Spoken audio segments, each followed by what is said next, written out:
The dust had not yet settled over the forward operating base in eastern Afghanistan.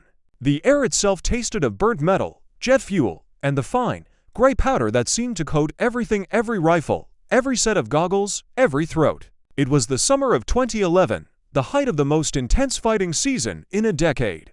Inside a cramped, sand-scored operations tent, a gathering of some of the deadliest men in the American military had just taken a very sharp, very dangerous turn. Captain Marcus Thorne, a SEAL squadron commander with a jaw that looked carved from stone and eyes that had seen too many brothers carried to a C-130, stood at the front of the room. A single map light illuminated his face, casting harsh shadows. On the table before him was a satellite image of a specific valley, a place the pilots only referred to as the Cauldron. It was a natural fortress for the insurgency. High, sheer walls of rock on three sides, a single winding river at the bottom, and a village perched on the only flat land. The enemy had placed DSHK heavy machine guns and man-portable air defense systems on every ridgeline. It was, simply put, a pilot's graveyard. It's a straight shot in, but a nightmare out, Thorne said, his voice low and dry, like gravel grinding against gravel. We have a high-value target, a facilitator we've been tracking for 18 months. He's meeting his top commanders in that village tomorrow at 1400 hours. We have one window, one. He looked across the faces of the 15 pilots and aircrew crammed into the room. These were the best of the best, Navy fighter pilots, Air Force Special Operations helodrivers, Army Apache leads. Every single one of them had at least a combat tour. Their flight suits were faded, patches worn. They were confident, cocky even. Flying was their religion, and they were its high priests. We go in low and fast. 2 Chinooks with the ground force. 4 Apaches for top cover. 2 Harriers for close air support on station, Thorne continued, pointing at the map. The problem is the ingress. To avoid the SA-18s on the South Ridge, we have to fly nap of the earth through the river gorge. That's a 3-minute flight at treetop level. No room for error. No room for hesitation. If the lead Chinook gets hit, it tumbles into the river. The whole mission is compromised. He paused, letting the gravity of the situation settle over the room like a wet blanket. He then named the specific pilot call sign he wanted for the lead Chinook. The pilot was a legend, a man with 4 distinguished flying crosses. But he was currently grounded with a back injury from a crash 6 weeks prior. So, Thorne said, folding his arms, I'm not ordering anyone. I'm asking. I need a volunteer. A combat-tested pilot who can fly that gorge with their eyes closed. Someone who doesn't panic when tracers are coming through the floor. Who has the nerve to put a 50,000-pound helicopter into a canyon that barely fits it, at night, under fire? Step forward if you are that pilot. The tent went silent. The pilots exchanged glances. It wasn't that they were cowards. It was that they were professionals. They knew the math. The wind through that gorge was unpredictable. The thermal currents kicked up by the late afternoon sun would create violent downdrafts. The enemy knew they were coming. They always knew. The mission had casualties written all over it. A few men shifted their weight. One cleared his throat. No one stepped forward. From the back of the tent, behind a stack of ammunition crates, a figure stood up. It was a small figure, almost swallowed by an oversized flight jacket. The pilots in the front row had to turn around to see who it was. The figure walked forward, boots crunching on the sandy floor. The map light caught her face. It was Lieutenant Commander Sarah Sparrow Chen. Sarah was not what anyone expected. She was 5 feet 4 inches tall, with a thin frame and a quiet demeanor that made her almost invisible in a room full of loud, aggressive aviators. For 2 years, she had been flying supply missions into forward operating bases, the trash haulers, as the fighter jocks called it. She flew a CH-47D Chinook, a massive, twin-rotor cargo helicopter that was more bus than fighter jet. She kept to herself, read paperback novels in the mess tent, and never went to the pilot's bar. Most of the men in that tent had never spoken a single word to her, but they had heard rumors. They had heard the stories whispered by the ground troops she had saved 2 years earlier, while flying supplies to a surrounded army outpost in the Koringal Valley. Her Chinook had taken a rocket-propelled grenade to the tail ramp. The explosion blew out the hydraulics and set the rear engine on fire. Any other pilot would have auto-rotated into the nearest field and prayed. Instead, Sarah had held the aircraft steady, finished unloading the ammo and water and then flown the burning helicopter, with no tail rotor control, for 12 miles back to base, using only differential thrust from the 2 engines to steer. She landed it so softly that the flight surgeon didn't even declare a mishap. Then, there was the night of the Pashtun dust storm. Four-man SEAL recon team had been pinned down on a ridge line by over 100 enemy fighters. The weather was below minimum's visibility 0, wind 60 knots. All other aircraft were grounded. Sarah launched anyway. She flew for 45 minutes using only her radar altimeter and a gut feeling. She found the SEALs by following the muzzle flashes of their rifles. She hovered with her rear ramp inches from a cliff edge while the SEALs dove aboard, all while tracers lit up the sky around her like a 4th of July fireworks display gone wrong. She didn't say a word about it afterward. She just filed her flight report and went to get chow. Now, as she stepped forward into the light, Captain Thorne squinted at her. He had never met her personally. He knew her only by a single line in a personnel file, exceptionally calm under fire. "Lieutenant Commander," Thorne said, his tone neutral. "You understand the mission I just laid out?" "Yes, sir," Sarah said. Her voice was soft, almost a murmur. It didn't match her actions. "You're a supply pilot," he said bluntly. It wasn't an insult. It was a fact. "This is a direct action raid.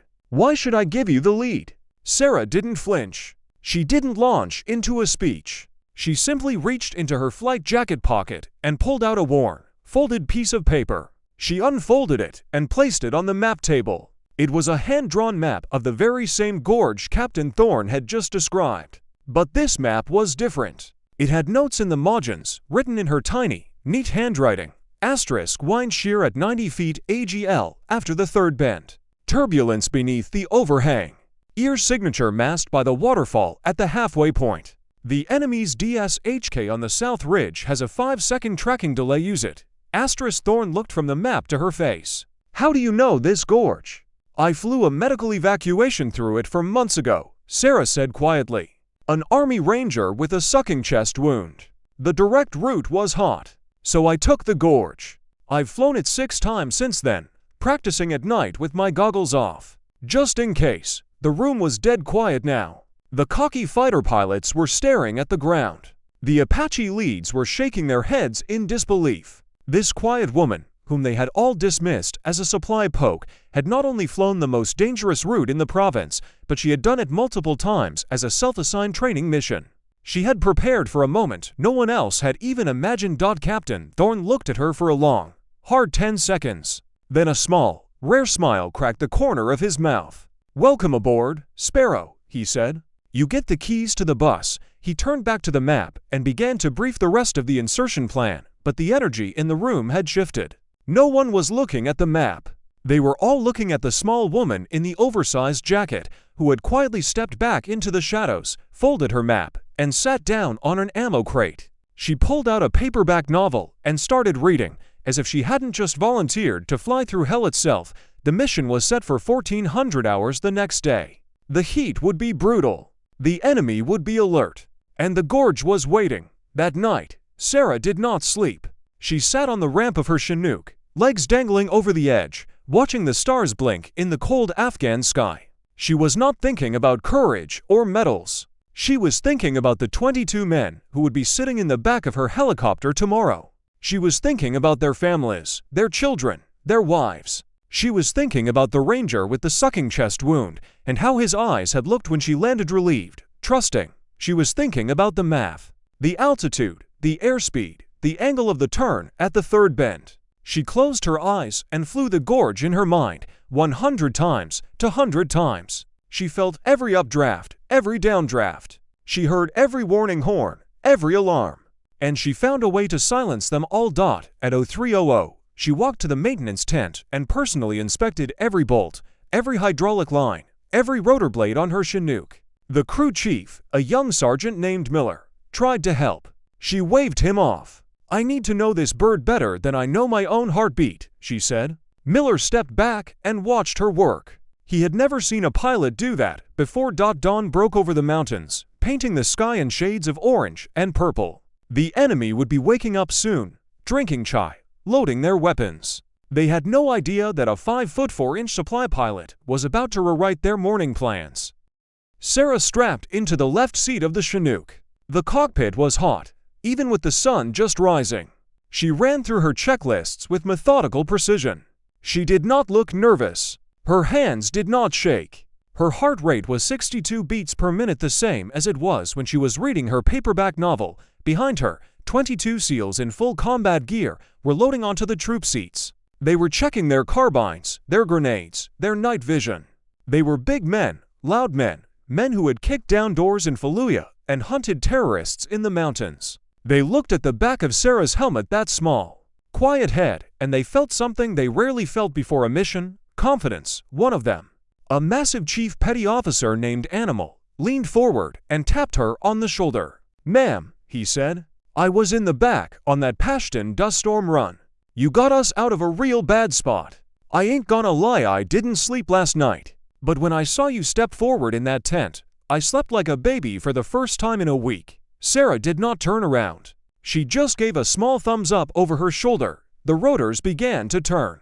The Chinook lifted off the ground, heavy with fuel, ammunition, and the weight of 23 lives. She turned the nose toward the mountains, toward the gorge, toward the cauldron. Captain Thorne's voice crackled over the radio. "All calcines, execute. Sparrow, you are the needle. The rest of us are just the thread. Don't break." Sarah keyed her mic. Her voice was steady as a stone. "Copy. 6, Sparrow is threading the needle." She pushed the cyclic forward, and the Chinook surged into the mouth of the valley. The walls of rock rose up on either side, sheer cliffs of gray and brown, so close that she could see the individual cracks and crevices. The river below was a thin ribbon of green, churning white over boulders. The first bend came up fast. She pulled back on the collective, feeling the helicopter sink slightly. The downdraft from the cliff wall hit her left side, pushing her toward the rock. She corrected with a tiny, almost imperceptible touch of the cyclic. The Chinook slid through the gap with less than 10 feet of clearance on either rotor tip. Behind her, the SEALs were gripping their harnesses. Through the open rear ramp, they could see the canyon wall slipping past, close enough to reach out and touch. The wind was howling. The radio was silent. Then the tracers started. Red and green streaks of light began to rise from the ridgeline above them. The enemy had heard them coming. The DSHK heavy machine guns opened up, bullets slamming into the water below, pinging off the canyon walls. One round punched through the Chinook's floor, missing a SEAL's leg by inches. The smell of burning metal filled the cabin. Sarah did not flinch. She did not speed up. She did not slow down. She held her exact airspeed, her exact altitude, her exact heading. She had calculated this moment months ago, in her head, on her folded paper map. The enemy gunners had a 5-second tracking delay. She had timed it perfectly. By the time they adjusted their aim, she was already past them, around the next bend, masked by the overhang of rock. The third bend was the worst. The waterfall she had noted on her map was in full flow, creating a violent mass of swirling air and mist. The radar altimeter screamed a warning. "Altitude, altitude." The ground was coming up too fast. She pulled collective, but the downdraft was brutal, pushing the 50,000-pound helicopter toward the river. The rotors were chopping through the mist, the engine straining. In the right seat, her co-pilot, a young lieutenant named Davis, was frozen. His hands were white on the controls, his eyes wide. He was not flying. He was just along for the ride. Sarah reached over, put her hand on top of his, and gently pushed the cyclic forward. "Easy, Davis," she said, her voice never rising above a conversational tone. "We're fine. I've got it." She pulled 1% more power from the engines, just enough. The Chinook leveled off, cleared the waterfall, and shot out of the gorge into the open air above the village. The enemy was caught completely off guard. Their guns were still pointing at the canyon entrance, not at the helicopter that had just materialized behind them. The SEALs didn't waste a second. As soon as the wheels touched the ground in the village square, they were off the ramp, spreading out, kicking indoors, shouting commands. The element of surprise was total. Captain Thorne's voice came over the radio again, this time with an edge of disbelief. "Sparrow, how did you do that? You were on the deck, through that waterfall, exactly on time." It looked like a simulation. Sarah pulled off her helmet, wiped a bead of sweat from her forehead, and keyed the mic one last time. "Just practice. 6, lots of practice. She leaned back in her seat, watched the SEALs secure the village, and thought about the paperback novel waiting for her back at base. She would finish it tonight. She always did. The mission was a complete success. The high-value target was captured. No American casualties. And the quiet supply pilot who had stepped forward when no one else would become a quiet legend. She never told the story herself, but the SEALs told it. They told it in bars and on bases, to anyone who would listen. They told it the way it had to be told, with respect, with awe, and with the simple truth that sometimes the bravest person in the room is the one you never saw coming. Lieutenant Commander Sarah Chen did not go to the after-action celebration, while the SEALs cracked open warm energy drinks and retold the story of the gorge for the 10th time. Each version growing more dramatic with every retelling. Sarah was in the hangar, standing under her Chinook with a flashlight and a grease rag. She was checking the rotor head for stress fractures. The crew chief, Sergeant Miller, sat on a toolbox nearby, watching her with a mix of admiration and confusion. "You know, ma'am," Miller said, tossing a bolt up and catching it. "You just pulled off the craziest flying of the entire war. The old man is gonna put you in for a Silver Star, and you're under the bird, wiping off hydraulic fluid like it's a Tuesday." Sarah did not look up. "It is a Tuesday, Miller, but that's my point," Miller insisted. "You should be over there, shaking hands, getting your picture taken. People need to know who you are." Sarah finally stopped, stood up, and wiped her hands on her flight suit. She looked at Miller, and for the first time, he saw something in her eyes that wasn't calm. It was tired, bone-deep tired. "Miller," she said quietly, "do you know how I ended up flying supply missions?" Miller shook his head. He had always assumed she chose the job because she liked the solitude. Sarah sat down on an ammunition crate, and for the next hour, she told him a story he had never heard. A story that was not in any personnel file. A story that explained everything. She had graduated from the Naval Academy at the top of her class. Her father, a Vietnamese refugee who had fled Saigon in 1975 in the back of a CH-47 Chinook, had raised her on stories of that helicopter. It was ugly, he used to say, loud, slow, and fat. But it never left anyone behind. That was the motto Sarah had tattooed on her heart. Never leave anyone behind. Her first assignment was to a carrier strike group flying FEA-18s. She was a natural aggressive, precise, fearless. She was on the fast track to becoming a fighter pilot, the dream of every naval aviator. She logged more carrier traps in her first 6 months than pilots with twice her experience. Her commanding officer called her a predator in the sky, but during a routine training mission over the Nevada desert, her engine flamed out at 20,000 feet. She ejected, but the ejection seat malfunctioned, firing at an odd angle. The force of the blast tore a ligament in her right shoulder and compressed 3 vertebrae in her spine. She was in a hospital bed for 4 months, staring at a ceiling, wondering if she would ever fly again. The doctors said she would make a full recovery, but they also said the high G-forces of fighter jets would be a permanent risk. She could fly again, but not fighters. Not the fast ones. Not the sexy ones. She would be reassigned to low-G platforms, helicopters, and not the sleek attack helicopters, the big, slow, heavy cargo birds. For a fighter pilot, that was a death sentence. Not literal death, but the death of an identity. Sarah had spent her whole life being the best, the fastest, the sharpest. And now she was being told to fly a bus. A bus with rotors.